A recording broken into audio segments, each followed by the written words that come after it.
إن الحمد لله نحمده ونستعينه ونستغفره ونعوذ بالله من شرور أنفسنا ومن سيئات أعمالنا من يهده الله فلا مضل له ومن يضلله فلا هادي له وأشهد أن لا إله إلا الله وحده لا شريك له وأشهد أن محمدا عبده ورسوله أما بعد فإن خير الحديث كتاب الله وخير الهدي هدي محمد صلى الله عليه وسلم وشر الأمور محدثاتها وكل محدثة بدعة وكل بدعة ضلالة وكل ضلالة في النار.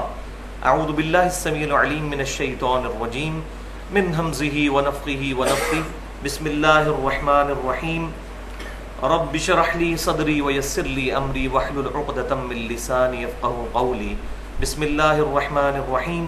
ان الله وملائكته يصلون على النبي يا ايها الذين امنوا صلوا عليه وسلموا تسليما. اللهم صل على محمد وعلى ال محمد كما صليت على ابراهيم وعلى ال ابراهيم انك حميد مجيد. اللهم بارك على محمد وعلى ال محمد كما باركت على ابراهيم وعلى ال ابراهيم انك حميد مجيد. آج انشاءاللہ تعالی سورۃ المائدہ کی آیت نمبر 57 سے ترجمہ اور مختصر تفسیر کلاس کا آغاز کریں گے. پچھلی گفتگو میں ہم نے 6 آیات کے اندر مرکزی ٹاپک جو ڈسکس کیا تھا وہ یہ تھا کہ جو لوگ مسلمانوں میں لبادہ اوڑھ کر گھسے ہوئے ہیں، اندر سے وہ منافق ہیں، ان کی نشانی یہ ہے کہ وہ یہود و نصارہ کے ساتھ دوستیاں گانٹتے ہیں، اور جب ان کو آر دلائی جاتی ہے تو کہتے ہیں کہ ہم یہود و نصارہ کے ساتھ اس لیے دوستیاں کرتے ہیں تاکہ ہم گردش زمانہ سے بچ جائیں، جب ہم پر برا وقت آئے تو یہ لوگ ہمارے لیے پناہ گاہ بن جائیں. تو ان پر اللہ تبارک و تعالیٰ نے گاڑا فتویٰ دیا تھا کہ پھر جو ایسے لوگ یہود و نصارہ کے ساتھ دلی دوستیاں گانٹتے ہیں وہ انہی میں سے ہیں، وَلِعَوْذُ بِاللَّهِ تعالیٰ. پھر اس کے بعد اللہ تبارک و تعالیٰ نے فرمایا کہ اے مسلمانوں، اگر تم دین کا کام چھوڑ دو گے تو اللہ تعالیٰ تمہاری جگہ اور قوموں کو اٹھائے گا جو پھر تمہاری طرح نہیں ہوں گے، اور وہ کسی ملامت کرنے والے کی ملامت کی پرواہ کیے بغیر اللہ اور اس کے رسول صلی اللہ علیہ وسلم کے دین کے لیے قربانیاں دینے کے لیے تیار ہو جائیں گے، جس کی پریکٹیکل اپلیکیشن اس وقت تیزی کے ساتھ جو اسلام بیرونی دنیا میں پھیل رہا ہے وہ ہمارے سامنے موجود ہے.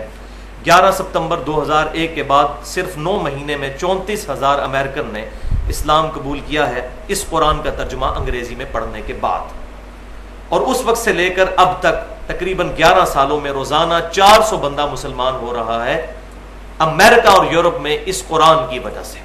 اور یہ پریڈکٹ کیا جا رہا ہے کہ 2050 تک امریکہ میں سب سے زیادہ تعداد میں مسلمان ہوں گے. بلکہ کلنٹن میں 2007 میں جب پاکستان آیا، میں نے پچھلی دفعہ بھی بتایا تھا، جیو کو انٹرویو دیتے ہوئے اس نے یہ کیٹاگوریکل سٹیٹمنٹ دی تھی کہ اسلام از دا فاسٹسٹ گروئنگ ریلیجن ان امریکہ. سب سے تیزی سے پھیلنے والا دین امریکہ میں اسلام ہے، اور وہ وجہ یہ معجزہ ہے. تو اب وہی مضمون آگے چل رہا ہے ان لوگوں کے بارے میں کہ جو لوگ ایمان والوں کے اندر گھسے ہوئے ہیں منافقت کا لبادہ اوڑھ کر، اور اسی طریقے سے یہود و نصارہ کی جو مسلمانوں سے پروفیشنل جیلسی ہے اس کا ذکر بھی ان آیات کے اندر آیا ہے. بسم اللہ الرحمن الرحیم. یا ایھا الذین آمنوا لا تتخذوا الذین اتخذوا دینکم ہزوا. اے ایمان والو، مت بناؤ ان لوگوں کو کہ جنہوں نے تمہارے دین کو مذاق بنا لیا ہے، وَلَعِبًا اور کھیل، مِنَ الَّذِينَ أُوتُوا الْكِتَابَ ان لوگوں میں سے جنہیں کتاب دی گئی، یعنی جیوز اور کرسچنز، یہود و نصارہ، مِن قَبْلِكُمْ تم سے پہلے، وَالْكُفَّارِ اور اس کے علاوہ بھی جو کافر ہیں، اولیاء اپنا دوست، یعنی ان کو دوست نہیں بنانا، دلی دوستی ان کے ساتھ نہیں لگانی، کہ جن لوگوں نے پروفیشنل جیلسی میں تمہارے دین کا ٹھٹا مذاق بنا لیا ہے اور اس کو کھیل بنا لیا ہے، اور وہ لوگ یہود و نصارہ میں سے بھی ہیں اور کافروں میں سے مشرکین میں سے بھی ہیں۔ واتقوا اللہ، اور اللہ سے ڈرتے رہنا، ان کنتم مؤمنین، اگر واقعی تم ایمان والے ہو۔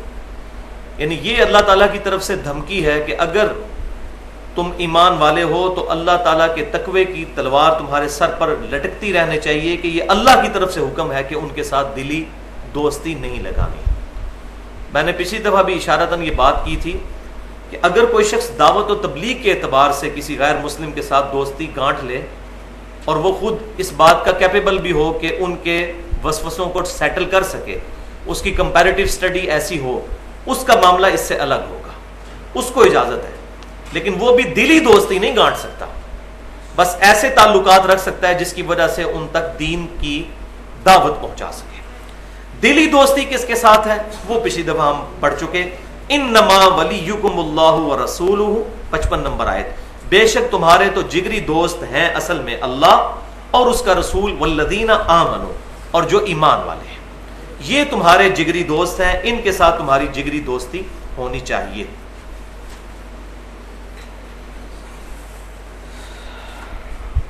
اب ایک اور اہم ترین آیت آ رہی ہے اسی کانٹیکسٹ میں۔ یہود و نصارہ جو اسلام کا مذاق اڑایا کرتے تھے اس وقت بھی اور آج کل بھی، اور میری پچھلی پوری گفتگو تقریباً 80 منٹ کی اسی پر تھی، جو گستاخانہ فلم تقریباً 3 ہفتے پہلے ریلیز ہوئی ہے 11 ستمبر 2012 کو، انوسینس آف مسلمز۔ اس میں میں نے 80 منٹ گفتگو کی تھی کہ آج ہمیں کیا لائے عمل اختیار کرنا چاہیے۔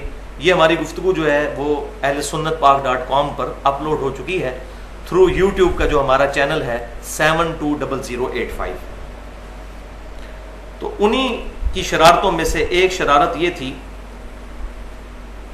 بسم اللہ الرحمن الرحیم، وَإِذَا نَادَيْتُمْ إِلَى الصَّلَاةِ، اور جب تم بلاتے ہو نماز کی طرف، یعنی اذان دیتے ہو نماز کے لیے، جب تم ندا دیتے ہو، اتخذوها ہزوا ولعبا، تو وہ اس اذان کو، اس ندا کو جو نماز کی طرف ہے، اس کو بھی مذاق بنا لیتے ہیں اور کھیل۔ ذالک بانہم قوم لا یعقلون، اور یہ حماقت وہ اس لیے کرتے ہیں کہ وہ ایسی قوم ہے جن میں عقل نہیں ہے۔ عقل نہیں ہے مراد یہ ہے کہ ان کے اندر انٹلیکٹ تو موجود ہے لیکن وہ اپنی عقل کو استعمال نہیں کرتے۔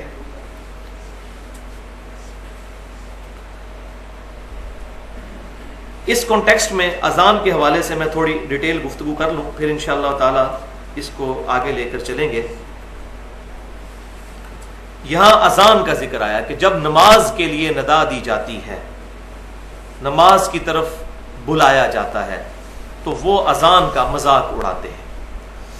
اسی طریقے سے اذان کا ذکر سورہ الجمعہ میں بھی ہے کہ جب جمعے کے دن، وَإِذَا نُودِيَ لِلصَّلَاةِ، جب جمعے والے دن، میں یوم الجمعہ، جمعے والے دن جب ندا دی جائے اذان کے لیے، نماز کے لیے اذان دی جائے، فَاسْعَوْا إِلَىٰ ذِكْرِ اللَّهِ وَذَرُوا الْبَيْعَ، تو فوراً اللہ کے ذکر کی طرف لپکو اور تجارت کو وقتی طور پر چھوڑ دو۔ وہاں بھی اذان کا ذکر ہے، لیکن مزے کی بات یہ ہے کہ اذان کے کلمات قرآن پاک میں کہیں بھی مینشن نہیں ہوئے کہ کس انداز میں اذان دی جائے گی۔ اب اس کا واحد سورس ہمارے پاس سنت ہے، اور سنت وہ جو صحیح احادیث سے ڈرائیو ہو۔ لہٰذا وہ لوگ جو منکرین حدیث ہیں ان کے لیے یہ آیات بھی بہت بڑا چیلنج ہے کہ ان کے پاس کوئی ایسی چیز موجود نہیں جس کی بنیاد پر وہ یہ بتا سکیں کہ نماز کے لیے ندا کس طرح دینی ہے۔ منکرین حدیث کے فتنے کے اوپر میں نے 1 گھنٹہ 35 منٹ کی گفتگو کی تھی اہل سنت پاک.com پر، مسئلہ نمبر 35 کے نام سے اپلوڈ ہے، منکرین حدیث کے فتنے کا تحقیقی جائزہ۔ یہ ایک ایکسٹریم تھی کہ وہ لوگ جو سنت کا انکار کرتے ہیں جو صحیح احادیث سے ڈرائیو، اور دوسری ایکسٹریم ہے ضعیف الاسناد اور من گھڑت احادیث کے فتنے کا تحقیقی جائزہ، کہ ہر قسم کی حدیث کو جو اصول محدثین پر درست نہ ہو اس کو ایکسیپٹ کر کے قرآن پاک کا اور صحیح احادیث کا جنازہ نکال دیا جائے۔ تو یہ پینڈولم کی دوسری ایکسٹریم ہے۔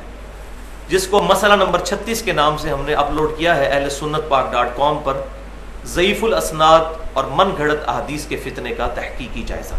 یہ دونوں گفتگو اپنے اعتبار سے اہم ترین ہیں، تو میں ساتھ ساتھ حوالے اس لیے دے رہا ہوں کہ ہر دفعہ گفتگو کرنا جو ہے وہ موقع اور محل اور ٹائم اتنا نہیں ہوتا، اس لیے میں نے اشارتاً بات کر دی۔ اب اذان کے حوالے سے 8 صحیح احادیث انشاءاللہ تعالی اس کانٹیکسٹ میں بیان کروں گا، اور آج میں جب لیکچر تیار کر رہا تھا اس وقت بھی میرے ذہن میں آیا کہ ایک تو یہ ہے کہ ہم ان آیات کو پڑھتے چلے جائیں، وہ تو ماشاءاللہ سب ہی کرتے آ رہے ہیں، لیکن مسئلہ یہ ہے کہ ان آیات کی روشنی میں آج کے لوگوں میں جو اختلافات پائے جاتے ہیں ان کو پازیٹیولی فرقہ واریت کی لعنت سے بالاتر ہو کر ایڈریس کیا جائے۔ اسی لیے میں نے سوچا کہ اذان کے جو کچھ امپورٹنٹ مسائل ہیں یہاں پر میں بیان کر دوں۔ پہلی حدیث صحیح بخاری اور صحیح مسلم کی متفق علیہ حدیث ہے کہ امام کائنات سید الاولین والآخرین شفیع المذنبین رحمت للعالمین سیدنا و مولانا امام اعظم محمد رسول اللہ صلی اللہ علیہ وسلم صحابہ اکرام علیہم رضوان کو اذان کے کلمات دوہرے تعلیم فرمایا کرتے تھے اور اقامت کے کلمات اکہرے تعلیم فرمایا کرتے تھے، وہ ڈبل ہوتے تھے، یہ سنگل، اور ساتھ ہی حدیث میں مرود ہے سوائے قد قامت الصلاۃ کے، قد قامت الصلاۃ یہ ایکسٹرا ہوتا تھا اقامت میں 2 دفعہ۔ دوسری حدیث صحیح مسلم میں ہے کہ آپ صلی اللہ علیہ وآلہ وسلم نے اذان کے کلمات خود تعلیم فرمائے اور کلمات بھی بتائے کہ کون کون سے ہیں۔ اللہ اکبر اللہ اکبر، اللہ اکبر اللہ اکبر، اشہد ان لا الہ الا اللہ، اشہد ان لا الہ الا اللہ، اشہد ان محمد رسول اللہ، اشہد ان محمد رسول اللہ، محمد در رسول اللہ، کیونکہ انا آیا ہے، انا جو ہے وہ آگے محمد دن کو 2 پیشوں کو زیر میں بدل دے گا، اشہد ان محمد در رسول اللہ، اور کلمے میں ہوتا ہے محمد الرسول اللہ۔ تو بیسیکلی یہ محمد دن ہی لفظ ہے، لیکن چونکہ پیچھے جو ہے وہ انا آیا ہے یہ اس کو زیر میں کنورٹ کر دے گا۔ حی علی الصلاۃ، حی علی الصلاۃ، یہ آخر میں تے ہے، الصلاۃ یہ لفظ ہے لیکن وقف ہو کر ہا بن جاتا ہے۔ حی علی الصلاۃ، حی علی الصلاۃ 2 دفعہ، حی علی الفلاح، حی علی الفلاح، اس میں دوسرے والی ہے جو حلق سے نکلتی ہے، ہا حلوائی والی ہے جس کو اردو میں کہتے ہیں۔ اللہ اکبر اللہ اکبر لا الہ الا اللہ۔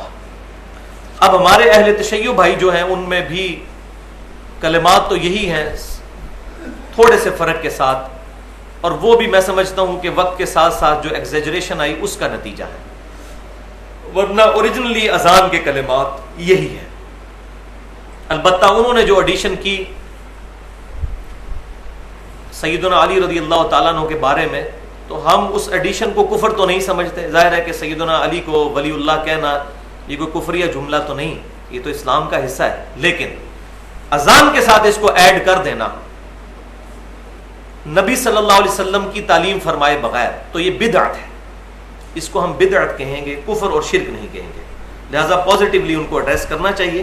اور مزے کی بات یہ ہے کہ ہمارے اہل تشیع بھائی جب نماز کے اندر کلمہ پڑھتے ہیں تشہد میں، اشہد اللہ الہ الا اللہ و اشہد ان محمد عبدہ و رسولہ، ادھر علی ولی اللہ کوئی نہیں ہے، ان کی کتابیں بھی اٹھا کے دیکھ لیں، لیکن کلمے میں اور اذان میں انہوں نے یہ ایڈیشن کی۔ لیکن میں بار بار کہہ رہا ہوں کہ یہ ایڈیشن جو ہے کفر اور شرک نہیں ہے، جب تک کہ کوئی علی رسول اللہ نہ کہہ دے وہ کفر ہو جائے گا۔ جو بدقسمتی سے ہمارے اہل سنت کے ہاں 2 ایسے مکاتب فکر ہیں جن کے اندر ایسے کلمات ہمیں ملتے ہیں، اس پر میرا ایکسکلوسیو ریسرچ پیپر ہے اندھا دھند پیروی کا انجام، جس کے اندر ایک بہت بڑے دیوبندی عالم ہیں جن کے مرید نے کلمہ پڑھا اور انہوں نے اپنے مرید کو انڈورس کیا، لا الہ الا اللہ اشرف علی تھانوی رسول اللہ والعیاذ باللہ، یہ کلمہ کفر ہے۔ اسی طریقے سے بریلوی مکتبہ فکر میں بھی حشت بہشت ایک کتاب ہے، اس میں بھی یہ واقعہ موجود ہے، شبیر بردر سے چھپی ہوئی ہے، بریلویوں نے خود چھاپی ہے، معین الدین چشتی صاحب کے ریفرنس سے، واللہ عالم انہوں نے کہا یا نہیں کہا، البتہ ان کا تو دعویٰ یہی ہے کہ جب ان کے پاس کوئی مرید ہونے آتا تھا تو وہ کلمہ پڑھواتے تھے لا الہ الا اللہ چشتی رسول اللہ، یہ کلمہ کفر ہے۔ علی ولی اللہ کلمہ کفر نہیں ہے، وہ زیادہ سے زیادہ بدعت ہوگا اگر کلمے میں یا اذان میں ایڈ کیا جائے. ویسے کوئی پڑھتا رہے تو پڑھے، علی ولی اللہ، علی اللہ کا ولی ہے، سیدنا ابوبکر بھی اللہ کے ولی ہیں، سیدنا عمر بھی ولی ہیں، سیدنا عثمان بھی ولی ہیں، تمام صحابہ کرام علیہم رضوان اللہ کے اولیاء ہیں.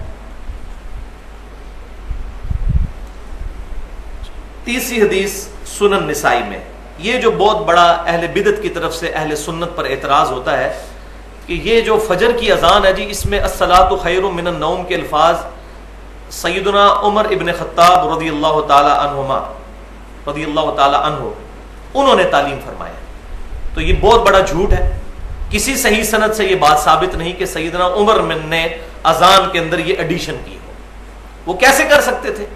نبی صلی اللہ علیہ وسلم اپنا دین مکمل فرما کر گئے ہیں. آپ صلی اللہ علیہ وسلم کے دین کو کمپلیٹ کرنے کے لیے امت میں سے کسی بندے کی بھی کوئی ان پٹ کی ضرورت نہیں. اجتہادی مسئلے الگ، لیکن دین کی جو بیسکس ہیں اس میں کوئی بندہ رد و بدل نہیں کر سکتا. یہ ہو ہی نہیں سکتا کہ وہ یہ کام کرتے، ورنہ تو اس وقت مخالفت کھڑی ہو جاتی. جیسا کہ جامعہ ترمذی میں صحیح سند کے ساتھ موجود ہے کہ سیدنا عمر فاروق رضی اللہ تعالیٰ عنہ نے پولیٹیکل ڈیسیژن لیتے ہوئے اپنے زمانے میں حج تمتع پر پابندی لگا دی کہ ایک سفر میں حج اور عمرے کو جمع نہیں کیا جا سکتا. ان کی نیت پیچھے یہ تھی کہ لوگ حج کے لیے الگ سے سفر کریں، عمرے کے لیے الگ سے سفر کریں، تاکہ پورا سال خانہ کعبہ کی رونق رہے. لیکن ظاہر ہے صحابہ کرام علیہم رضوان کہاں اس طرح کے ڈیسیژن قبول کرتے تھے. اپنے بیٹے نے عبداللہ بن عمر رضی اللہ تعالیٰ عنہ انہوں نے مخالفت کر دی. ان کے پاس کچھ لوگ آئے، انہوں نے کہا کہ آپ کے والد تو حج تمتع سے منع کرتے ہیں. تو انہوں نے بالکل کلیئر کٹ جواب دیا کہ اگر کسی معاملے میں نبی صلی اللہ علیہ وسلم اجازت مرحمت فرما دے اور میرا باپ اس کی مخالفت کرے تو بتاؤ کس کی بات مانی جائے گی؟ تو لوگوں نے کہا کہ رسول اللہ کی صلی اللہ علیہ وسلم. تو انہوں نے کہا پھر آپ صلی اللہ علیہ وسلم نے حج تمتع کیا ہے اور ہمیں اس کی اجازت دی ہے، ہم نبی صلی اللہ علیہ وسلم کی سنت کو نہیں چھوڑ سکتے. اس سے بڑھ کر کے سیدنا عثمان غنی رضی اللہ تعالیٰ عنہ نے جب اپنے مبارک دور میں بالکل اسی طریقے سے حج تمتع پر پابندی لگائی تو بخاری اور مسلم دونوں میں موجود ہے. یہ حدیث پتہ نہیں کیوں چھپاتے ہیں اہل سنت، حالانکہ یہ حدیث بخاری اور مسلم میں. سیدنا علی نے خط لکھا سیدنا عثمان کو جس میں یہ الفاظ تھے کہ میں کسی بھی شخص کی وجہ سے اپنے نبی کی سنت کو چھوڑ نہیں سکتا، خواہ آپ بھی کیوں نہ ہو. سیدنا عثمان نے آگے سے نہیں کہا کہ علیکم بسنتی و سنت الخلفاء الراشدین المہدیین، تم پر میری سنت اور خلفائے راشدین کی سنت لازم ہے. یہ صحیح حدیث ہے سنن ابی داؤد، سنن ابن ماجہ اور جامعہ ترمذی کے اندر. لیکن ان کو پتا تھا کہ یہ تمام سنتیں اس صورت میں جب صحابہ کرام علیہم رضوان بھی اتفاق رائے کر لیں خلیفہ راشد کے ساتھ. تو سیدنا عثمان کو، سیدنا عمر رضی اللہ تعالی عنہما کو اپنا ڈیسیژن واپس لینا پڑا. تو الصلاۃ خیر من النوم کے الفاظ نبی صلی اللہ علیہ وسلم نے خود تعلیم فرمائے. اور یہ ہے تیسری حدیث سنن نسائی کی کہ آپ صلی اللہ علیہ وسلم صحیح سند کے ساتھ موجود ہے. ابو داؤد میں بھی ہے لیکن وہ سند ضعیف ہے. صحیح سند کے ساتھ سنن نسائی کے اندر ہے کہ آپ صلی اللہ علیہ وسلم فجر کی اذان کے لیے الصلاۃ خیر من النوم کے الفاظ تعلیم فرمایا کرتے تھے. تو یہ آپ نے خود فرمایا ہے. لہذا یہ جو اتنا بڑا انہوں نے فرقہ وارانہ ایک مسئلہ کھڑا کیا ہوا تھا وہ الحمدللہ ختم ہوا بدعت کی سپورٹ میں جو لے کر آتے تھے. چوتھی حدیث جامعہ ترمذی میں ہے کہ سیدنا بلال رضی اللہ تعالی عنہ جب بھی اذان دیا کرتے تھے تو اپنی دونوں انگلیاں جو ہیں وہ کانوں میں یوں داخل کرتے تھے. اور اس کا مقصد یہ ہوتا ہے آواز کو اونچا کرنا، کیونکہ جب یہ دونوں انگلیاں یہ کان کے سوراخوں میں رکھنی ہے، باہر نہیں رکھنی جیسے لوگوں نے ایسے رکھی ہوتی ہے، باہر نہیں ہے، سوراخ کے اندر رکھنی ہے. اور اس کا مقصد یہ ہوتا ہے کہ جب آپ ان انگلیوں کو کان کے اندر داخل کرتے ہیں تو آپ کو بڑی ہلکی آواز آتی ہے اپنی بھی. تو آپ جب اونچی اذان دیتے ہیں تو آپ کو فیل نہیں ہوتا اس وقت. ورنہ اگر آپ یہ کانوں پہ انگلیاں نہ اونچا بولیں تو اپنے کان درد کرنے لگ پڑتے ہیں. تو یہ آپ دیکھیں گے قاری حضرات بھی جو ہے کبھی اونچی تلاوت کرنا ہو تو وہ یوں کر لیتے ہیں تاکہ اپنی کانوں میں آواز اونچی نہ آئے. تو یہ بھی سنت ہے. پانچویں حدیث جامعہ ترمذی، سنن ابی داؤد، سنن نسائی اور سنن ابن ماجہ میں ہے کہ نبی صلی اللہ علیہ وسلم ترجیح والی اذان بھی تعلیم فرمایا کرتے تھے. ترجیح سے مراد ہے ریپیٹیٹو جو اذان ہے، کچھ کلمات کو زیادہ مرتبہ ریپیٹ کرنا ترجیح کے ساتھ. اور خصوصاً صحیح بخاری اور مسلم میں ملتا ہے کہ جو تہجد کی اذان ہوا کرتی تھی خصوصاً رمضان شریف کے اندر جو سیدنا بلال دیتے تھے وہ ترجیح والی اذان ہوتی تھی. اور پھر فجر کے لیے اذان عبداللہ ابن ام مکتوم رضی اللہ تعالیٰ عنہ دیا کرتے تھے. تو وہ اذان اسی سنن نبی داؤد، نسائی، ابن ماجہ اور ترمذی میں موجود ہے کہ اس میں آپ صلی اللہ علیہ وسلم اذان کے 19 کلمات تعلیم فرماتے تھے اور اقامت کے 17 کلمات. تو یہاں سے وہ ڈبل اقامت بھی ثابت ہو جاتی ہے جیسے ہمارے حنفی بھائی دیتے ہیں، لیکن وہ 2 نمبری یہ کرتے ہیں کہ وہ اس اذان کے ساتھ اقامت ڈبل دیتے ہیں کہ جو اذان سنگل ہوتی ہے. ہماری عمومی اذان تو سنگل ہی ہے جو ڈبل کلمات والی اذان ہے، اس کے ساتھ جب اقامت پڑھیں گے تو پھر بخاری اور مسلم میں نے پہلی حدیث بتا دی تھی کہ اکیری اقامت ہوگی، جیسا کہ یہاں ہمارے اہل سنت میں سے اہل حدیث حضرات دیتے ہیں، اور سعودی عرب میں بھی اکیری اقامت کہی جاتی ہے. اللہ اکبر اللہ اکبر، اشہد ان لا الہ الا اللہ، اشہد ان محمد رسول اللہ، حی علی الصلاۃ حی علی الفلاح، قد قامت الصلاۃ قد قامت الصلاۃ. اس کو 2 دفعہ کہنا ہے، اللہ اکبر لا الہ الا اللہ. یہ کلمات ہیں عام اذان کے ساتھ، لیکن جو 19 کلمات والی اذان ہوگی ترجیح والی، اس میں کیا ہے؟ اشہد ان لا الہ الا اللہ 4 دفعہ ہے، پھر اشہد ان محمد رسول اللہ بھی 4 دفعہ ہے. تو یہ چونکہ 4 دفعہ ہے، اس لیے اس کی اقامت پھر دوبارہ سے ڈبل ہو جائے گی، اور اس میں وہ 17 کلمات ہوں گے. اللہ اکبر اللہ اکبر اللہ اکبر اللہ اکبر، اشہد ان لا الہ الا اللہ، اشہد ان لا الہ الا اللہ، اشہد ان محمد رسول اللہ، اشہد ان محمد رسول اللہ، حی علی الصلاۃ حی علی الصلاۃ، حی علی الصلاۃ حی علی الصلاۃ، حی علی الفلاح حی علی الفلاح. اگر ملائیں گے الگ الگ پڑھیں گے تو حی علی الفلاح بن جائے گا. قد قامت الصلاۃ قد قامت الصلاۃ، اگر ملائیں گے الگ الگ پڑھیں گے تو قد قامت الصلاۃ قد قامت الصلاۃ. اللہ اکبر لا الہ الا اللہ. تو یہ بڑی علماء جو ہے، ظاہر عوام تو بیچاری بھولی ہے، مولوی 2 نمبری کرتا ہے، وہ کہتا ہے جی دیکھیں جی سنن نسائی کے اندر جو ہے وہ ابو داؤد ابن ماجہ میں دیکھیں ڈبل اقامت موجود ہے، آپ کیوں کہتے ہو اکیلی اقامت کہنی چاہیے؟ تو اس کے ساتھ پوری حدیث نہیں پڑھتے، 2 نمبری دیکھیں.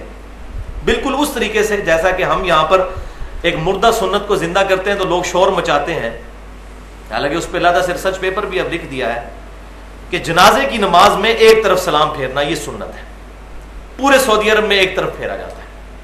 میں یہ نہیں کہہ رہا کہ سعودی عرب میں جو کچھ ہوتا ہے وہ صحیح ہے، لیکن یہ کوئی نئی بات نہیں ہے، وہاں پر اس پر عمل ہو رہا ہے. صحیح سند کے ساتھ نماز جنازہ میں 2 طرف سلام پھیرنا ثابت نہیں. ایک ہی روایت ہے سنن الکبری البہیقی کے اندر، لیکن اس کے اندر حماد بن ابی سلیمان جو ہے وہ مدلس راوی ہیں اور وہ ان سے روایت کر رہے ہیں، اور مدلس کی ان والی روایت ضعیف ہوتی ہے جب تک سما کی تصریح موجود نہ ہو.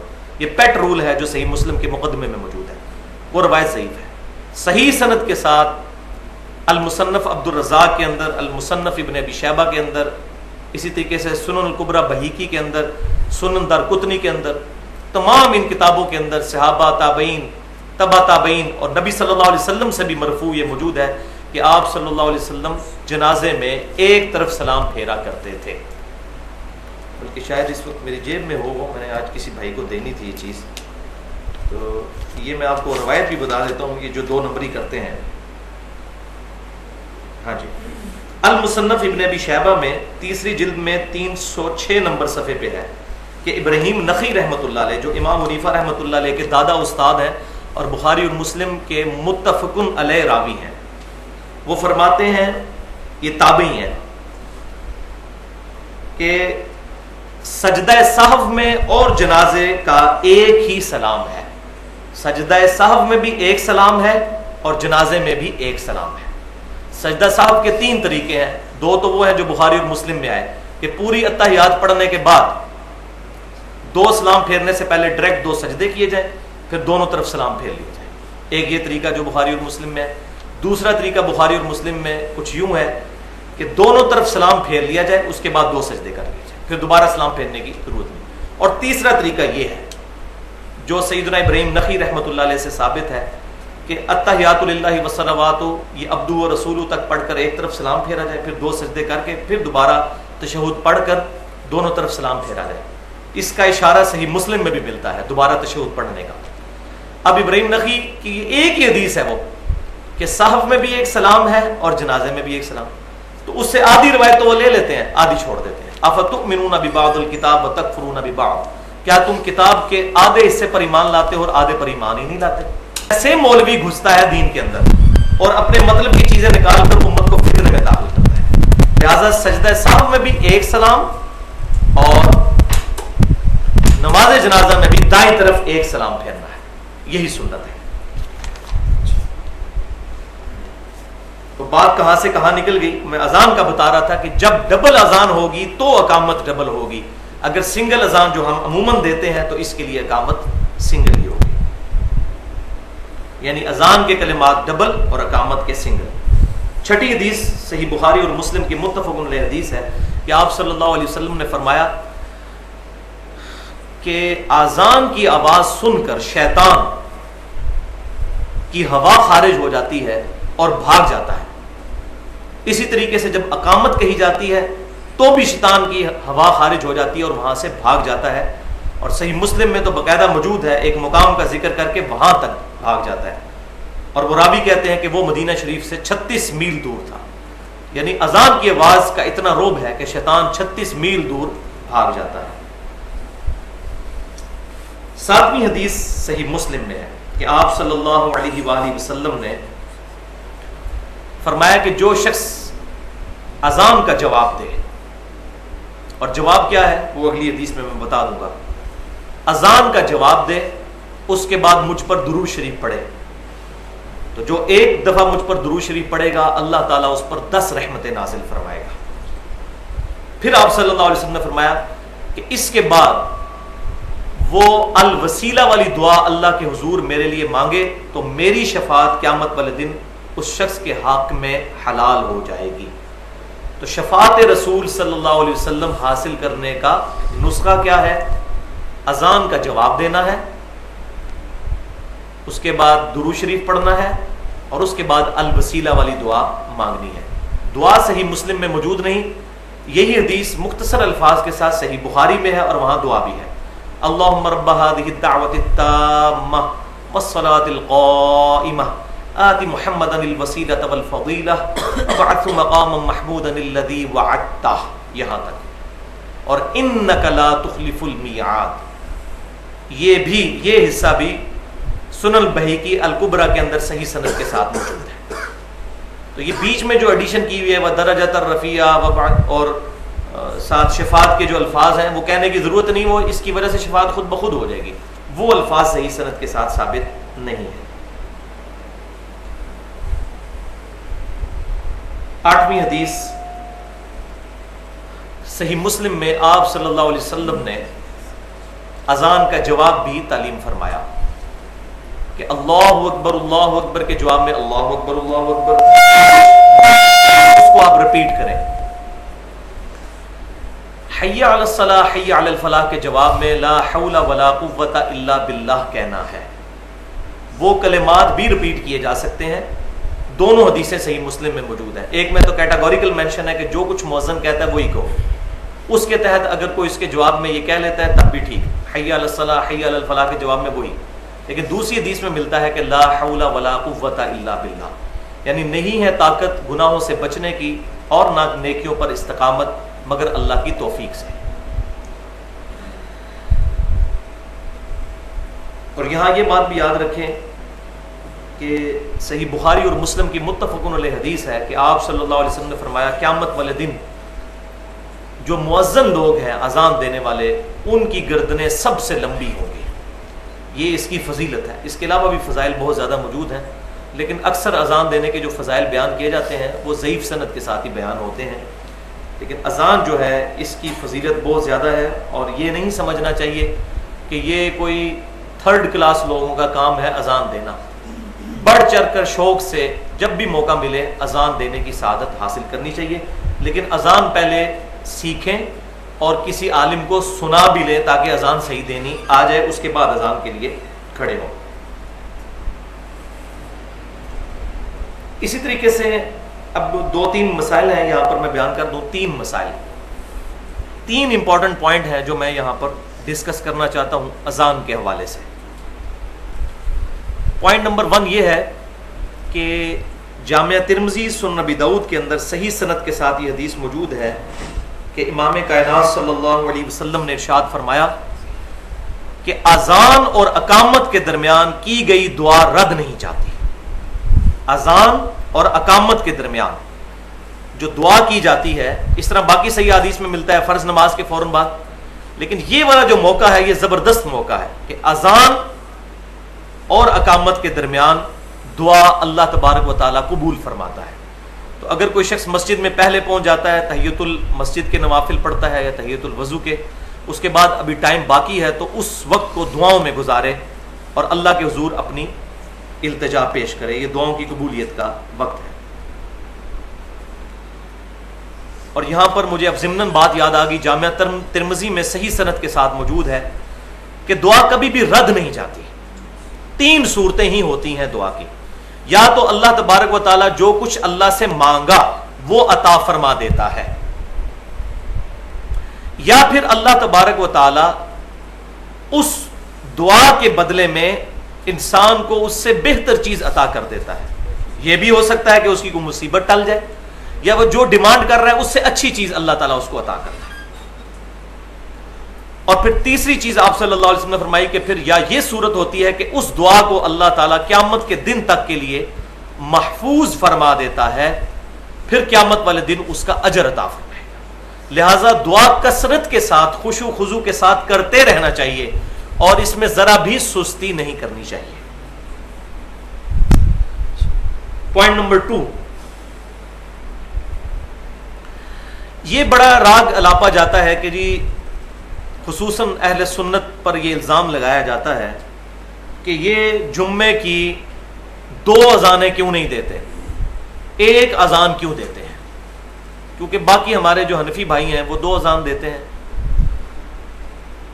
تو یہ بات تو بالکل صحیح ہے کہ صحیح بخاری کے اندر موجود ہے، تقریباً اوپر تلے 4 احادیث صحیح بخاری میں، کتاب الجمعہ چیپٹر کے اندر، جمعے والے چیپٹر میں، کہ نبی صلی اللہ علیہ وسلم کے مبارک زمانے میں 1 اذان جمعے کی دی جاتی تھی، اور وہ اس وقت دی جاتی تھی، اسی حدیث میں موجود ہے، جب خطیب آ کر جمعے کے لیے خطبے کے لیے ممبر پر آ کر بیٹھ جاتا تھا، اس کے بعد اذان دی جاتی تھی.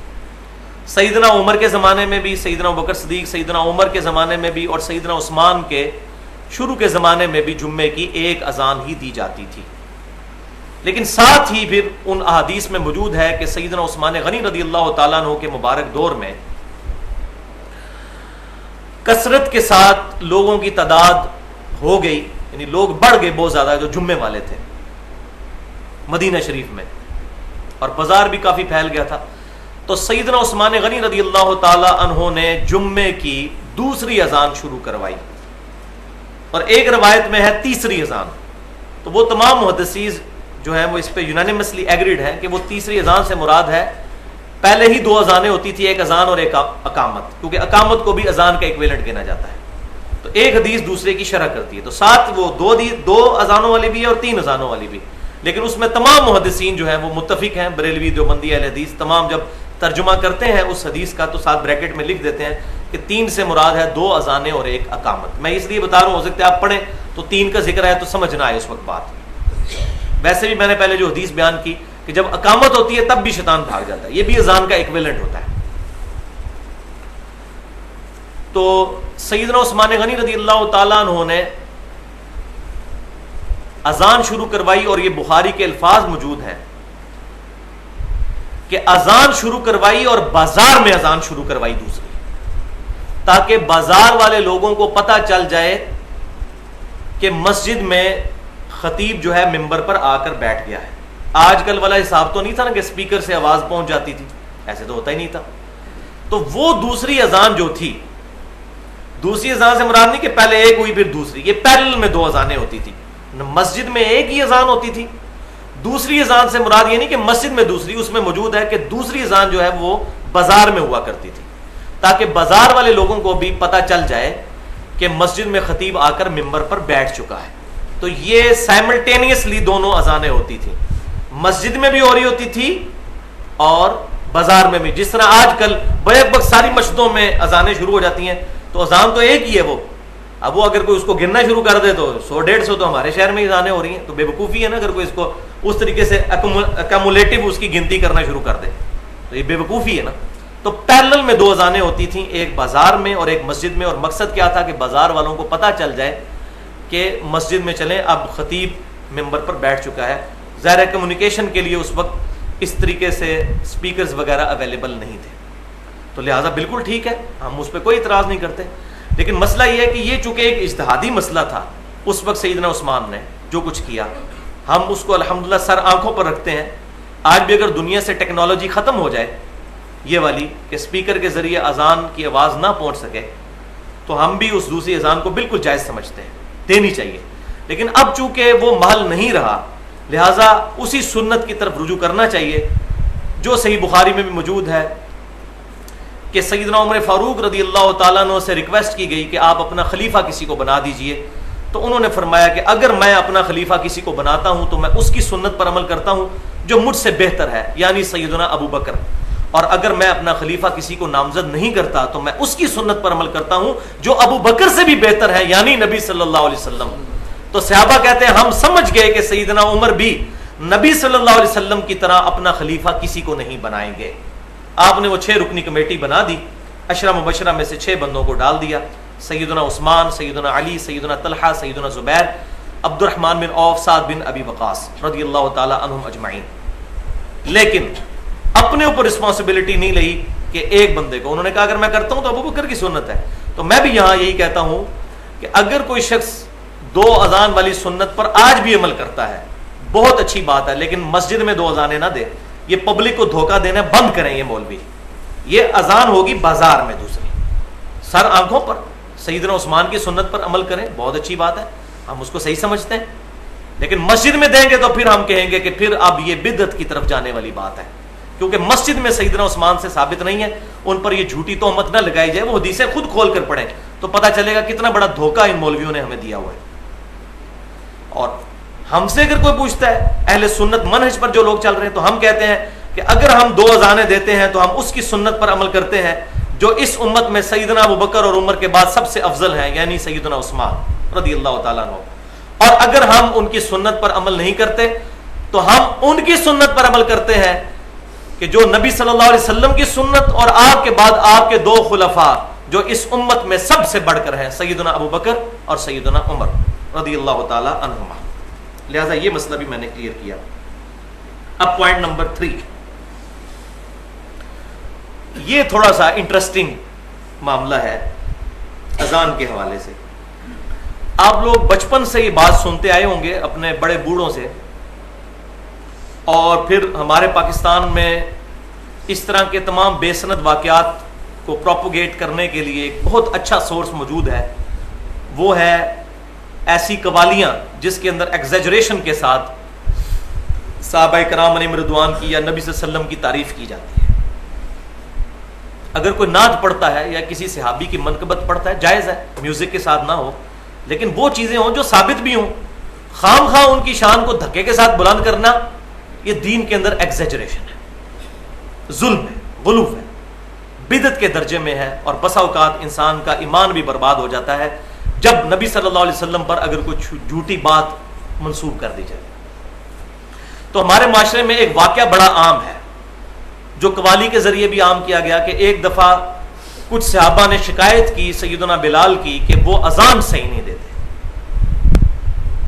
وہ شین کی بجائے سین پڑھ دیتے ہیں، اشہد ان محمد رسول اللہ، اشہد ان محمد رسول اللہ. تو نبی صلی اللہ علیہ وسلم نے صحابہ کرام علیہم رضوان کا ریگارڈ کرتے ہوئے، مطلب یہ جو روایت بیان کی جاتی ہے کوئی نہیں ہے، لیکن چونکہ بیان ہو رہی ہے قوالیوں میں بھی اور منقبتوں میں بھی، میں اس لیے بیان کر رہا ہوں. تو نبی صلی اللہ علیہ وسلم نے کہا کہ سیدنا بلال اذان نہیں دیں گے. انہوں نے اذان نہیں دی.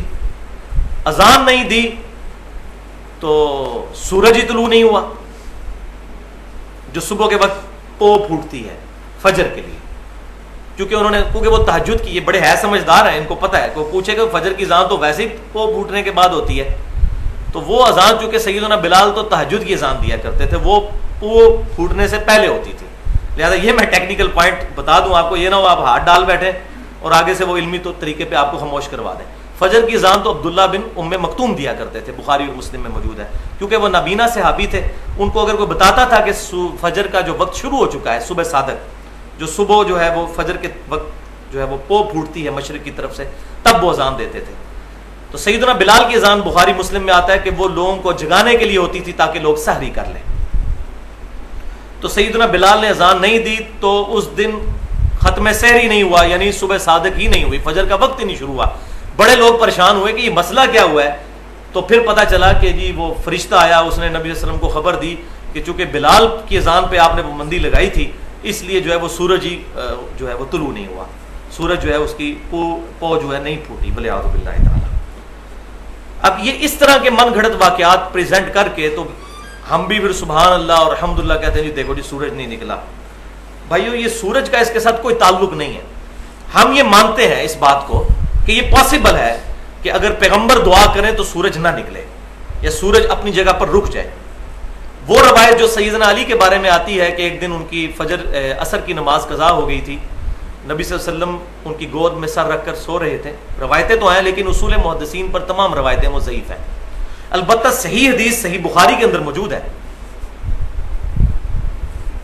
کہ یوشع ابن نون جو خلیفہ اول تھے سیدنا موسیٰ علیہ السلام کے، پہلے صحابی تھے سیدنا موسیٰ کے، بعد میں اللہ تعالیٰ نے ان کو پیغمبر بھی بنا دیا. یوشع ابن نون جن کی سرکردگی میں بنی اسرائیل نے جو ہے وہ فلسطین کو فتح کیا تھا سرائے سینا کے 40 سال گزارنے کے بعد.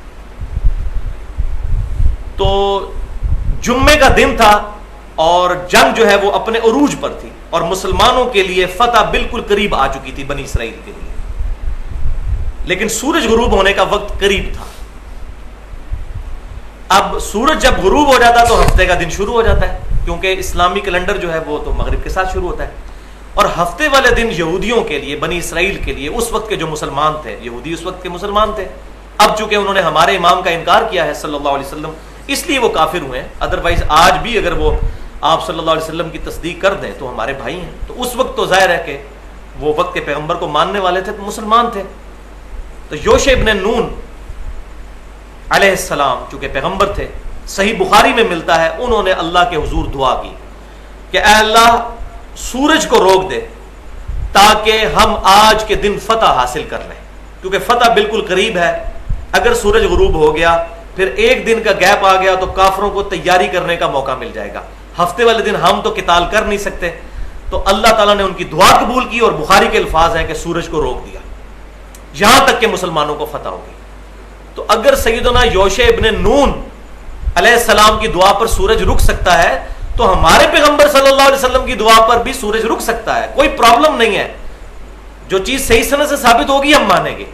چاند 2 ٹکڑے ہوا، بخاری اور مسلم کی متفق علیہ حدیث ہے، ہم مانتے ہیں کہ آپ صلی اللہ علیہ وسلم کی مبارک انگلی کے اشارے سے آپ صلی اللہ علیہ وسلم نے دعا فرمائی تو چاند 2 ٹکڑے ہوا. یہ معجزہ آپ کا ظاہر ہوا اور اس کا اشارتاً ذکر سورۃ القمر کے اندر موجود ہے. تو لیکن بات صحیح سند سے ثابت تو ہونی چاہیے. تو سیدنا بلال کا یہ واقعہ صحیح سند سے ثابت ہی نہیں ہے. صحیح سند سے جو چیز ثابت ہے وہ بالکل اس کے الٹ ہے اور وہ ہے صحیح مسلم میں. کوئی عام کتاب نہیں، صحیح مسلم کے اندر کہ غزوہ خیبر سے واپسی پر رات کا کافی حصہ بیت گیا. آپ صلی اللہ علیہ وسلم کی اپنی پرسنل اوپینین یہی تھی کہ فجر کی نماز پڑھ کر سویا جائے، لیکن صحابہ کرام علیہم رضوان کا ارادہ اس طرف تھا کہ یا رسول اللہ صلی اللہ علیہ وسلم تھوڑی دیر آرام کر لیتے ہیں پھر صبح اٹھ کے نماز فجر کی پڑھ لیں گے. تو آپ صلی اللہ علیہ وسلم نے ان کا ریگارڈ فرماتے ہوئے سیدنا بلال کی ڈیوٹی لگائی. کس کی ڈیوٹی؟ سیدنا بلال کی. شکر ہے انہی کی ڈیوٹی لگی ہوئی تھی تاکہ اگلا مسئلہ تو کلیئر ہو جائے جو جھوٹی باتیں منسوخ کی ہوئی ہیں. سیدنا بلال رضی اللہ تعالیٰ، ظاہر ان کی ڈیوٹی لگنی تھی کیونکہ وہ مؤذن رسول تھے صلی اللہ علیہ وسلم رضی اللہ تعالیٰ عنہ. ان کی ڈیوٹی لگائی کہ آپ رات کو جاگتے رہیں اور جیسے ہی فجر کی پو پھوٹے تو آپ اذان دیں اور ہم سب کو جگائیے نماز کے لیے. تو سیدنا بلال جو ہے وہ مشرق کی طرف جہاں سے سورج طلوع ہوتا ہے اس کی طرف سواری کر کے اپنی سواری پر بیٹھ گئے. اب اللہ کا کرنا ایسا ہوا، اللہ کا کرنا اس ادوار سے کہ آزمائش آئی مسلمانوں پر کہ سیدنا بلال جو ہے وہ قرآن پاک پڑھتے پڑھتے ہلکی سی انہوں نے سواری پر ٹیک لگائی تو سو گئے. صحیح مسلم کے الفاظ یہ ہیں کہ سب سے پہلے نبی صلی اللہ علیہ وسلم بیدار ہوئے، پھر آپ صلی اللہ علیہ وسلم نے باقی صحابہ کو اٹھایا اور بیدار کس وقت ہوئے؟ جب سورج اچھا خاصا بلند ہو چکا تھا، یعنی دوحہ کے وقت میں، اشراق کے وقت میں، چاشت کے وقت میں آپ صلی اللہ علیہ وسلم کی آنکھ کھلی۔ پھر آپ صلی اللہ علیہ وسلم نے سیدنا بلال کو حکم دیا کہ اذان کہیں۔ پھر آپ صلی اللہ علیہ وسلم نے سورج نکلی ہوئی حالت میں فجر کی نماز جماعت کے ساتھ پڑھائی۔ پھر آپ صلی اللہ علیہ وسلم نے ارشاد فرمایا کہ اگر تمہارے ساتھ ایسا معاملہ ہو جائے کہ سونے کی وجہ سے یا کسی اور وجہ سے نماز چھوٹ جائے تو جب یاد آ جائے اس وقت نماز پڑھ لو، وہی اس نماز کا وقت ہے۔ لیکن یہ عادی لوگوں کے لیے نہیں ہے جو روزانہ رات کو لیٹ سوتے ہیں اور پھر فجر کے وقت اٹھتے نہیں، ان کے لیے نہیں ہے مسئلہ، کیونکہ ان کے لیے ہوتا تو پھر تو صحابہ کی بھی روٹین یہی ہوتی کہ وہ اشراق کے وقت میں فجر پڑھ رہے ہوتے۔ اور باقی کتابوں میں بڑی ڈیٹیل کے ساتھ ملتا ہے کہ صحابہ کرام بڑے پریشان ہوئے اور بڑے دکھی ہوئے کہ ہماری نماز قضا ہوئی ہے۔ تو پھر آپ صلی اللہ علیہ وسلم نے فرمایا، الموطا امام مالک میں بھی ملتا ہے اور باقی کتابوں میں بھی، کہ آپ صلی اللہ علیہ وسلم نے پھر صحابہ کو تسلی دی اور فرمایا کہ جو کچھ ہوا یہ شیطان کی طرف سے ہوا، شیطان آ کر انسان کو تھپکی دے کر سلا دیتا ہے اور پھر انسان کے اوپر سستی طاری ہوئی۔ لیکن یہ معاملہ آپ صلی اللہ علیہ وسلم کے ساتھ نہیں تھا۔ آپ صلی اللہ علیہ وسلم کا تو دل بھی جاگتا ہے، بخاری اور مسلم کی متفق علیہ حدیث ہے کہ ہم انبیاء کی صرف آنکھیں سوتی ہیں، دل جاگتا رہتا ہے۔ لیکن وہ جو معاملہ آپ صلی اللہ علیہ وسلم کے ساتھ ایسا ہوا یہ اللہ تعالیٰ کی طرف سے ہوا۔ سنقرئک فلا تنسیٰ، قرآن پاک میں آیا، محبوب صلی اللہ علیہ وسلم ہم آپ کو ایسا سکھائیں گے کہ آپ کبھی بھولیں گے نہیں، الا ما شاء اللہ، ہاں مگر جب اللہ چاہے گا تو پھر آپ بھی بھول جائیں گے۔ کیوں؟ تاکہ امت سیکھے۔ جیسے بخاری اور مسلم میں آتا ہے کہ ایک دفعہ آپ حالت جنابت میں مسجد میں آ گئے، غسل کرنا آپ کو یاد نہیں رہا، مسجد میں آئے، پھر فوراً واپس گئے اور صحابہ کرام کہتے ہیں کہ آپ صلی اللہ علیہ وسلم کے مبارک بالوں سے جو ہے وہ پانی کے قطرے ٹپک رہے تھے۔ اس سے بال لوگ نکالتے ہیں کہ شاید آپ ننگے سر تھے تو بالوں سے، آپ کی تو زلفیں تھی بھائی، زلفوں سے پانی یہاں سے ٹپکتا ہے، اس کے لیے ننگے سر ہونا ضروری نہیں ہے، سر پر پگڑی ہوتی تھی آپ صلی اللہ علیہ وسلم کی، تو آپ کی زلفوں سے پانی کے قطرے ٹپک رہے تھے۔ تو پھر آپ صلی اللہ علیہ وسلم نے فرمایا کہ مجھ پر غسل فرض تھا ازدواجی تعلق اپنی بیوی کے ساتھ قائم کرنے کی وجہ سے، تو مجھے یاد نہیں رہا۔ تو آپ صلی اللہ علیہ وسلم کے ساتھ اس طرح، اسی طریقے سے نماز میں بھی بخاری مسلم میں آتا ہے کہ کئی دفعہ ایسا ہوا کہ آپ کو سہو ہوا، پھر آپ نے سجدہ سہو کیا تاکہ امت کو سکھایا جائے۔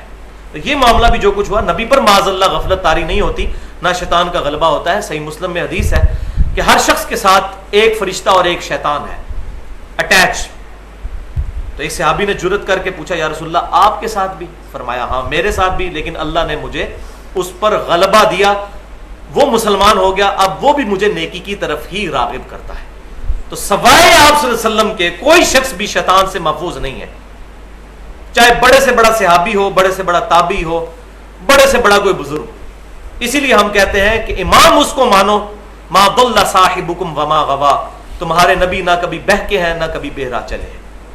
جس سے غلطی ہو سکتی ہے اس کو اپنا امام نہ بناؤ، اس کو اپنا امام بناؤ جس سے غلطی ہو ہی نہیں سکتی، جس کی گارنٹی خود اللہ تعالیٰ نے سورہ النجم میں دے دی، پارہ نمبر 27 میں، ما ضل صاحبکم وما غوا، نہ تمہارے نبی کبھی بہکے ہیں اور نہ کبھی بہرا چلے ہیں۔ الحمدللہ۔ تو اس واقعے سے بھی پتہ چلا کہ سیدنا بلال جن کی ڈیوٹی لگی ہوئی تھی، اس دن تو بڑا ان کی عزت بےزتی کا معاملہ تھا کیونکہ ان کی ڈیوٹی لگی ہوئی تھی، تو اس دن تو سورج پھر نہیں پو پھوٹنی چاہیے تھی، وہ تو ایسا پو پھوٹی کہ اشراق کا وقت آ گیا۔ اور یہ واقعہ بھی صحیح، اب آپ کمپیئر کر لیں، اسی لیے تو بھائی ہم رونا روتے ہیں کہ بخاری اور مسلم یہ ٹچ سٹون ہے حدیث کے، اس پر امت کا اجماع ہے۔ حجت اللہ البالغہ میں شاہ ولی اللہ دہلوی رحمہ اللہ نے نقل کیا ہے کہ اس پر امت کا اجماع ہے کہ بخاری اور مسلم کی تمام متصل الاسناد مرفوع احادیث قطعی الصحت ہے۔ تو بخاری اور مسلم کی احادیث بالکل کچھ اور بات کر رہی ہیں، اور باقی یہ قصہ کہانیاں کسی اور طرف ہماری رہنمائی کرتی ہیں، بلکہ رہنمائی کیا، غلط عقائد اور نظریات کی طرف ہمیں پروپیگیٹ کرواتی ہیں۔ وَإِذَا نَادَيْتُمْ إِلَى الصَّلَاةِ، اور جب تم نماز کی طرف ندا دیتے ہو یعنی اذان دیتے ہو، اتخذوها هزوا ولعبا، تو یہ لوگ بنا لیتے ہیں اس کا مذاق اور اس کا کھیل۔ ذالک بأنہم قوم لا یعقلون، یہ اس لیے ہے کہ یہ ایسی قوم ہے جو عقل نہیں رکھتی۔ قل یا اہل الکتاب، اے محبوب صلی اللہ علیہ وسلم آپ فرما دیجئے کہ اے اہل کتاب، هل تنقمون منا الا ان آمنا باللہ، کیا تمہیں یہی بات ناپسند ہے نا کہ ہم اللہ پر ایمان لے آئے؟ وما انزل الینا، اور جو ہماری طرف اتارا گیا یعنی قرآن. اس چیز کی تمہیں جیلسی ہے کہ ہم اللہ پر ایمان لائے اور ہماری طرف قرآن نازل ہوا. وما انزل من قبل، اور جو ہم سے پہلے نازل ہوا ہم اس پر بھی ایمان لاتے ہیں، یعنی کہ تمہاری کتابوں پر بھی ایمان لاتے ہیں، اس کے باوجود تمہیں تکلیف ہو رہی ہے. وَأَنَّ أَكْثَرَكُمْ فَاسِقُونَ، اور ان میں سے اکثریت فاسق ہے، گناہگار ہے. قُلْ هَلْ أُنَبِّئُكُمْ بِشَرٍّ مِّن ذَلِكَ، اب اللہ تعالیٰ کا جلال آیا اور نبی صلی اللہ علیہ وسلم کی مبارک زبان سے.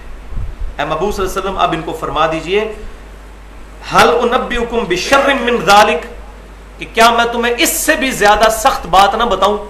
تمہیں تو تکلیف ہو رہی ہے ہمارے ایمان لانے پر، میں اس سے زیادہ تکلیف والی بات کی تمہیں خوشخبری نہ سنا دوں؟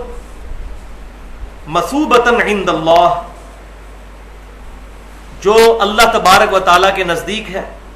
من لعنہ اللہ وغضب علیہ، کہ وہ لوگ جن پر لعنت ہوئی اللہ کی اور غضب ہوا. یعنی اب ان کے اوپر جو اللہ تعالیٰ کا عطاب ہوا تھا وہ نبی صلی اللہ علیہ وسلم کو کہا جا رہا ہے گنوائیے، کہ تمہیں تو تکلیف اس بات سے ہو رہی ہے، لیکن جو باتیں تمہاری خود اپنی کتابوں میں اولڈ ٹیسٹیمنٹ میں تورات کے اندر لکھی ہوئی ہیں کہ تم لوگ پہلے بھی انبیاء کی نافرمانیاں کرنے کی وجہ سے، جو اپنے ہی آپ کے یہودی انبیاء تھے بنی اسرائیل میں سے، تو تمہارے ساتھ کیا ہو چکا ہے؟ اللہ کی لعنت ہوئی تم پر. وغضب علیہ، اور تم پر اللہ کا غضب ہوا. وجعل منہم القردۃ والخنازیر، اور بنا دیا گیا ان میں سے کچھ کو تو بندر اور کچھ کو خنزیر، یعنی ان کے آباء و اجداد میں سے جنہوں نے انبیاء کو، وہ ہم پڑھ چکے ہیں سورۃ البقرہ کے اندر بھی ڈیٹیل آئے گی سورۃ الاعراف میں. وعبد الطاغوت، اور وہ برے لوگ ہیں جو طاغوت کی پوجا کرنے والے ہیں، یعنی شیطان کی، اللہ کے مخالفین کی پوجا کرنے والے ہیں. اولئک شر مکانا، یہی وہ لوگ ہیں جن کا بدترین مکان ہوگا، بدترین ٹھہرنے کی جگہ ہوگی، یعنی قیامت والے دن دوزخ. وَأَضَلُّ عَنْ سَوَاءِ السَّبِيلِ، اور یہ ہیں لوگ اصل میں راستے سے بھٹک جانے والے. ہم مسلمانوں کو تم نہ سمجھو کہ ہم بھٹک چکے ہیں، اصل میں تو بھٹکے وہ ہیں جن کی اپنی کتابیں بتا رہی ہیں کہ اپنے انبیاء کی تعلیمات چھوڑنے کی وجہ سے وہ اللہ کے غضب کا شکار ہوئے. کئی لوگوں کو اللہ تعالیٰ نے بندروں کی شکل میں بنا دیا، کئی لوگوں کو خنزیر بنا دیا، اور پھر آخرت میں ان کے لیے عذاب وہ علیحدہ سے اللہ کی طرف سے تیار ہے. وَإِذَا جَاءُوكُمْ قَالُوا آمَنَّا، اور اے محبوب صلی اللہ علیہ وسلم جب یہ آپ کے پاس آتے ہیں تو کہتے ہیں ہم ایمان لے آئے. وَقَدْ دَخَلُوا بِالْكُفْرِ، حالانکہ یہ پہلے ہی کفر کی نیت کے ساتھ ایمان میں داخل ہوئے تھے دھوکہ دینے کے لیے. وَهُمْ قَدْ خَرَجُوا بِهِ، اور اسی کفر کے ساتھ نکلے. یعنی اسلام میں اگر آئے تو انہوں نے اندر تو کفر ہی تھا، اوپر سے لبادہ ہی اوڑا ہوا تھا، ہے تو منافق تھے. انہوں نے اسلام کبھی کنوکشن والا قبول ہی نہیں کیا. لہٰذا اگر ان میں سے کوئی الگ ہوتا ہے اسلام سے تو آپ ٹینشن نہ لیں، یہ تو داخل ہی کفر کے ساتھ ہوئے تھے، بری نیت کے ساتھ. تو اب جب نکلے ہیں تو پھر یہی حالت ان کی ہونی تھی. واللہ اعلم بما كانوا یکتمون، اور اللہ تعالیٰ خوب جانتا ہے جو کچھ یہ چھپا رہے ہیں. مسلمانوں تم سے تو چھپا رہے ہیں، لیکن ان کے دلوں کے اندر جو برائی چھپی ہوئی ہے وہ اللہ تعالیٰ سے تو چھپی نہیں ہے. وَتَرَى كَثِيرًا مِّنْهُمْ يُسَارِعُونَ فِي الْإِثْمِ، اب یہ منافقین کی ایک اور نشانی آ رہی ہے، خصوصاً یہودیوں کے بارے میں. منافقین کے اوپر میری پوری گفتگو ہے تقریباً 45 منٹ کی اہل سنت پاک.com پر، منافقین کی نشانیاں اور اس کا علاج. 45 منٹ کی گفتگو ہے. آج موقع نہیں کہ میں اس کی ڈیٹیل بیان کروں، بس ایک بنیادی بات سمجھ لیجئے کہ یہ نفاق کا مرض پیدا کیوں ہوتا ہے. ایک وجہ سے، دنیا کی محبت. جب دنیا کی محبت دل میں گھر کر جاتی ہے پھر انسان بریٹل فیکٹس آف لائف کو برداشت نہیں کر سکتا. اس کو اپنا دین بھی بیچنا پڑتا ہے، وہ اپنے دنیا کا نقصان نہیں ہونا دے گا، اپنے دین کو بیچ دے گا. کیوں؟ کہ دنیا کے ساتھ دلی لگاؤ کرتا ہے.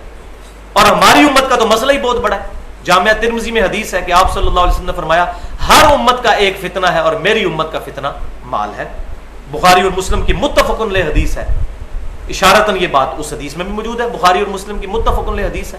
آپ نے اپنی وفات سے 1 مہینے پہلے غزوہ احد کے شہداء پر دوبارہ سے نماز جنازہ پڑھی اور وہاں آپ نے ایک چھوٹا سا خطبہ دیا جس میں آپ صلی اللہ علیہ وسلم نے اور باتیں بھی ارشاد فرمائی. ان میں ایک بات یہ تھی کہ مجھے تم سے یہ خطرہ نہیں کہ تم میرے بعد شرک کرنے لگو، صحابہ اکرام کو مخاطب کر کے. اور صحابہ کے پیٹرن پر قیامت تک ایک گروہ شرک سے محفوظ رہے گا، کیونکہ بخاری اور مسلم کی متفق علیہ حدیث ہے کہ ایک گروہ ہی جو ہے حق پر قائم رہے گا، باقی سنن نبی داؤد اور ترمذی میں موجود ہے کہ 72 فرقے تو دوزخ کی طرف جائیں گے. مجھے تم سے شرک کا خدشہ نہیں، مگر مجھے یہ ڈر ہے کہ دنیا کے مال میں پھنس جاؤ گے. ایسے معاملات بعض صحابہ کرام علیہم رضوان کے ساتھ بھی ہو گئے، لیکن ان کی نیکیاں ان کی غلطیوں پر بھاری تھیں. ہم ان کے لیے دعائیں مغفرت ہی کرتے ہیں، لیکن یہ بہت بڑا فتنہ ہے مال والا، اور مال کے فتنے کی وجہ سے آج تک امت کے اندر معاملات بگڑتے ہی چلے جا رہے ہیں. تو چونکہ یہ نفاق کا مرض مال کی وجہ سے ہوتا ہے، لہذا نفاق کا علاج ہے انفاق. نفاق سے پہلے الف لگا لیجئے، انفاق، اللہ کی راہ میں خرچ کرنا، یہ ہے نفاق کا علاج. انفاق فی سبیل اللہ. وَتَرَى كَثِيرًا مِّنْهُمْ يُسَارِعُونَ فِي الْإِثْمِ. تو اے محبوب صلی اللہ علیہ وسلم آپ دیکھیں گے ان میں سے اکثریت کو، ان کا اپنا کریکٹر تو یہ ہے ان منافقین کا، جو اوپر سے تو مسلمان ہیں لیکن اندر سے اپنے اسی فرسودہ خیالات پر قائم ہیں.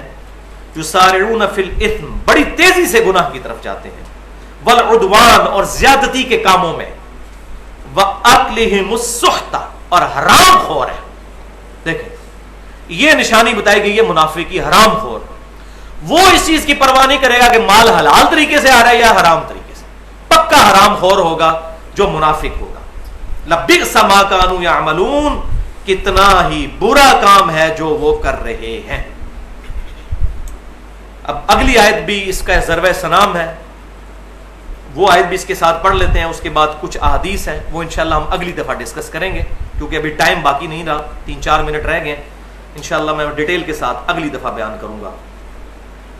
لولا ینہاہم الربانیون والاحبار، تو کیوں نہیں منع کرتے ان کے ربانی یعنی یہودیوں کے اور نصارہ کے جو اللہ والے کہلوانے والے لوگ ہیں، بزرگ بنے ہوئے، والاحبار، اور ان کے علماء، ان قولہم الاثم، گناہ کے کاموں سے ان کے علماء اور ان کے بزرگ ان کو کیوں نہیں روکتے، واکلہم السحت، اور ان کو حرام خوریوں سے کیوں نہیں روکتے. روکنا انہوں نے کیوں ہے، وہ خود ان کے چندوں پر چل رہے ہیں. آج بھی آپ دیکھ لیں مولوی کو کوئی پرواہ نہیں ہے کہ یہ بندہ جو مجھے چندہ دینے کے لیے آیا اس کی اپنی کمائی بھی حلال کی ہے یا نہیں ہے. اس کو پکا پتا ہوگا کہ یہ حرام خور ہے، سودی کاروبار میں انوالو ہے، لیکن چندہ اس کا قبول کر لیں گے. کبھی نہیں ہوگا کہ وہ ریجیکٹ کرے.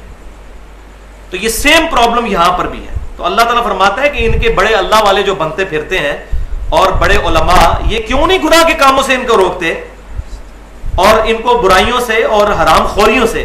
لبئس ما کانوا یصنعون، کتنے ہی برے کرتوت ہیں جو وہ کرتے ہیں. تو یہ علماء یہود کا اس وقت کریکٹر کیا تھا کہ ان کی عوام میں ظاہر سود خوری عام تھی، اور ایون انہوں نے یہاں تک کہ تورات میں بھی تبدیلی کر دی. آج بھی جو اولڈ ٹیسٹمنٹ موجود ہے، میں نے وہ نشان بھی لگا کے رکھا ہوا ہے، جس میں واضح موجود ہے کہ وہ کہتے ہیں کہ جو جینٹائلز ہیں نا، ان سے سود لینا جائز ہے، غیر مسلموں سے، ان کے بقول جو غیر یہودی ہیں، جینٹائلز. ہاں یہودی سے نہیں لے سکتا، باقی سب سے آپ لیں. دیکھیں کیسا قانون بنایا ہوا. تو یہ بھی انہوں نے تبدیلی، جب سود ہے ہی حرام تو حرام ہے.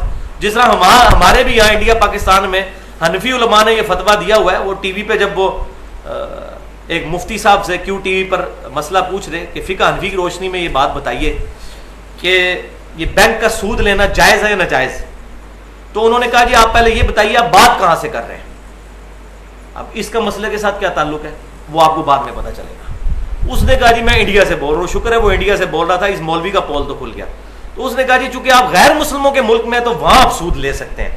اس کی وجہ یہ ہے کہ اگر آپ بینک کو سود چھوڑ دیں گے تو وہ جو غیر مسلموں کے بینک ہیں وہ آپ کے خلاف اس پیسے کو استعمال کریں گے. تو یہ دیکھا کیسی دلیل بھی دیتی.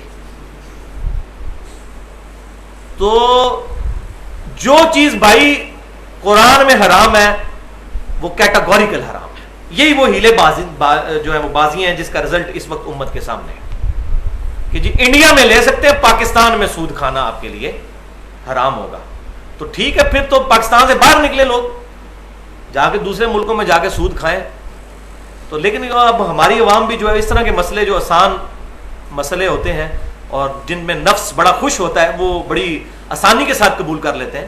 پھر پوچھ رہے ہوتے ہیں جی فلاں مفتی صاحب نے فتویٰ دے دیا, آپ کا کیا خیال ہے؟ تو میں تو پھر آگے سے ننگا ہی جواب دیتا ہوں. میں کہتا ہوں بھائی وہ مولوی بھی دوزخ میں جائے گا, تجھے بھی لے کے جائے گا. ہم تو پھر اس طرح کا جواب دیں گے. اور وہی مولوی ان کو دنیا کا کوئی مشورہ دے تو یہ ماننے کے لیے تیار نہیں ہوں گے. وہی مولوی یہ پگڑی باندھ کر داڑھی رکھ کر وہ ان کو میڈ ان چائنا موبائل جو ہے, ٹھیک ہے, جو 1000 روپے والا ہونا, وہ کہ جی اس کی قیمت 10,000 روپے اور یہ جاپان کا بنا ہوا ہے, اور وہ اس کو پتا بھی ہوگا یہ مولوی جھوٹ بول رہا ہے, تو ادھر کہے گا تو داڑھی رکھ کے جھوٹ بولتا ہے, پگڑی باندھ کے جھوٹ بولتا ہے, ادھر یہ کہے گا کیونکہ دنیا کا پیسہ جو نکل رہا ہوگا. دین کے معاملے میں کہیں گے جی دیکھیں جی اتنا نورانی چہرہ ہے ماشاءاللہ, یہ جھوٹ کیسے بول سکتے ہیں. تو یہ ہم اپنے آپ کو دھوکہ خود دے رہے ہیں بھائیوں, خود دے رہے ہیں اپنے آپ کو دھوکہ. یہ لوگ سب دنیا کے معاملے میں بڑے ہوشیار ہیں. جہاں مال جا رہا ہوتا ہے, ہاں جہاں ایمان جا رہا ہوتا ہے, وہاں یہ کہتے ہیں واسطی مولوی صاحب فرما دیے, مفتی صاحب فتویٰ دے دیے جی. اب مفتی صاحب بھی آپ کے گناہوں کا وبال بھی اٹھائیں گے اور اپنا بھی, اور آپ کے وبال میں بھی کمی نہیں آئے گی. کیونکہ اگر وہ مفتی صاحب ہیں تو کئی مفتی صاحب ایسے بھی تو ہیں جو کہہ رہے ہیں کہ بچو, ان کی بات آپ کیوں نہیں مانتے؟ احتیاط کا تقاضا کیا ہے؟ تو اس کے اوپر انشاءاللہ تعالی رزق کے حلال کے بارے میں اگلی دفعہ میں ڈیٹیل سے گفتگو کروں گا. 5 احادیث ہیں جو میں نے بیان کرنی ہے. کافی لوگوں نے مجھے کہا تھا رزق کے حلال کے اوپر بھی گفتگو کی جائے, تو ایک جملے پر میں آج بات ختم کرتا ہوں. انشاءاللہ اگلی دفعہ وہاں سے شروع کریں گے کہ رزق حلال از دا لٹمس ٹیسٹ آف ایمان اینڈ تقوی. رزق حلال جو ہے, کسی کے اندر پرہیزگاری موجود ہے, ایمان موجود ہے, یہ اس کا لٹمس ٹیسٹ ہے. جیسے کیمسٹری میں لٹمس ٹیسٹ ہوتا ہے کسی بھی ایلیمنٹ کو چیک کرنے کے لیے. اور یہی وہ آیت ہے جس کے تحت میں نے پورا لیکچر دیا تھا قیام حسینی کے اوپر رضی اللہ تعالیٰ عنہ, کہ اللہ تعالیٰ فرما رہا ہے کہ یہود و نصارہ کے مولویوں اور ان کے بزرگوں نے حرام خوریوں اور برے کرتوتوں سے کیوں نہیں لوگوں کو روکا. تو اس امت میں نبی صلی اللہ علیہ وسلم کے بہاف پر جو سب سے بڑے عالم تھے اس زمانے میں وہ سیدنا حسین ابن علی تھے رضی اللہ تعالی عنہ, جنہوں نے یزید بن معاویہ کے خلاف قیام کیا, اور اس کی بنیاد بھی یہی آیت تھی. اس پہ میں نے ایکسکلوسیو پورا لیکچر دیا ہے 2 گھنٹے اور 20 منٹ کا, حسینیت اور یزیدیت کا تحقیقی جائزہ, اور اسی کی اب میں نے ایک ایکسٹینشن کے طور پر لیکچر ریکارڈ کروایا ہے 2-3 ہفتے پہلے. فکر حسین تحریک خلافت کی روح ہے, 1 گھنٹے کی گفتگو ہے. تو اس میں نے وہ تمام جو کنفیوژنز ہیں وہ دور کی ہیں, اور 2 ریسرچ پیپر ہیں, رافضیت, ناسبیت اور یزیدیت کا تحقیقی جائزہ, یہ بھی اہل سنت پاک.com پر ہے, اور وہ لیکچرز بھی. اور دوسرا ہے واقعہ کربلا کی اسلامی تاریخ, 40 صحیح احادیث کی روشنی میں اہل سنت کی انٹرنیشنل نمبر کے مطابق احادیث ان میں درج ہیں. تو انشاءاللہ تعالی اگلی دفعہ میں اس پر ڈیٹیل سے گفتگو کروں گا. اور چلتے چلتے یہاں پر میں حدیث بھی بیان کر دوں تاکہ اگلی دفعہ مجھ سے سکپ نہ ہو جائے, کہ یہ نہ سمجھیے گا کہ یہ پرانے زمانے کے لوگوں کی باتیں ہیں. بخاری اور مسلم کی متفق علیہ حدیث ہے, میری امت میں وہی خرابیاں پیدا ہو جائیں گی جو اگلوں میں تھیں. صحابہ کرام نے پوچھا یہ اگلے لوگوں سے مراد کیا یہودی اور نصرانی یعنی عیسائی ہیں؟ آپ صلی اللہ علیہ وسلم نے فرمایا اگر وہ لوگ مراد نہیں تو پھر کون سے لوگ مراد ہیں؟ تو اگلے علماء میں بھی یہ خرابیاں تھیں یہود و نصارہ کے, کہ وہ اپنی عوام کو اور اپنے حکمرانوں کو حرام خوریوں سے اور برے کرتوتوں سے نہیں روکتے تھے. کیوں؟ کہ وہ ان کے سے چندہ لے کے کھاتے تھے, ان کی ساتھ بیٹھتے تھے مسندوں پر, ان سے عزتیں کرواتے تھے. اگر وہ یہ چیزیں نہ ہوتی تو ان کی بھی گردنیں کٹتی. احمد بن حنبل رحمہ اللہ امام اہل سنت میں سے ایک امام ہے, ان کو کوڑے کیوں لگے؟ انہوں نے وقت کے اس حاکم کی بات مامون الرشید کی قبول نہیں کی خلق قرآن کے مسئلے میں. اسی طریقے سے سیدنا امام حنیفہ رحمۃ اللہ علیہ کو قید میں کیوں ڈال دیا خلیفہ منصور نے؟ انہوں نے اس وقت کے حاکم کی وہ بات قبول نہیں کی, ان کے غلط کرتوتوں کے خلاف فتویٰ دے دیا, پھر ان کی جو ڈیتھ ہے وہ بھی جیل میں ہوئی. امام مالک رحمہ اللہ نے اس وقت کے جو بعض حنفی علماء تھے انہوں نے غلط فتویٰ دے دیا کہ ڈنکے کی چوٹ کے اوپر یہ بات کہی کہ گن پوائنٹ کے اوپر کسی کو تلوار کی نوک کے اوپر طلاق دلوائی جا سکتی, جبری طلاق. اس طریقے سے کسی کی بیوی پسند ہوتی تھی, اس کو وہ بڑا جو افسر ہے وہ بلا کے اس کے تلوار رکھتا تھا, یا تو اپنی بیوی کو طلاق دے یا تیری گردن اتار دی جائے گی. اس طریقے سے لوگوں کو طلاقیں دلوا کر خود شادیاں کر لیا کرتے تھے. یہ فتوے ان کو مولوی اس وقت مل گئے تھے. امام مالک رحمہ اللہ اہل سنت میں سے بڑے امام, وہ ان علماء کے خلاف کھڑے ہو گئے. انہوں نے کہا جبری طلاق واقعہ نہیں ہوتی. جبری طور تو قرآن پڑھ کے دیکھ لیں, اللہ تعالیٰ فرما رہے ہیں کہ اگر کبھی ایسا موقع آ جائے, اور احادیث میں بھی ڈیٹیل کے ساتھ ملتا ہے کہ کلمہ کفر بولنا پڑ جائے اپنی جان بچانے کے لیے, تو دل میں ایمان موجود ہو تو بندہ کافر بھی نہیں ہوتا. تو طلاق کیسے ہو جائے گی؟ طلاق تو بہت چھوٹی چیز ہے. اگر کوئی بندہ زندگی موت کی کشمکش میں کافر سے بچنے کے لیے زبان سے کوئی غلط کلمہ بول دے اور دل میں ایمان رکھتا ہو، لیکن یہ اعلیٰ درجہ نہیں ہے، کم ترین درجہ، لیکن جائز تو ہے، تو طلاق کہاں سے واقع ہو جائے گی؟ گن پوائنٹ کے اوپر. لیکن وہ مسئلہ آج تک فقہ حنفی کی کتابوں میں موجود ہے. ہم ان سے ریکویسٹ کرتے ہیں کہ خدا کے لیے جو ان کے مسائل کتاب و سنت کے خلاف ہیں ان کو اپنی کتابوں سے باہر نکالیں. اللہ تعالیٰ سے جو دعا ہے حق بات جو میں نے کہی ہمارے دلوں میں راسخ فرمائے. اگر جذبات میں میرے منہ سے کوئی غلط بات نکل گئی تو اللہ تعالیٰ ہمارے دلوں سے محو کر دے. ہمیں کتاب و سنت کی تعلیمات پر عمل کر کے دوسروں تک پہنچانے کی توفیق عطا فرمائے. اجماع کو حجت مانتے ہوئے سبحانک اللہم و بحمدک اشہد ان لا الہ الا انت استغفرک و اتوب الیک وما علینا الا البلاغ المبین.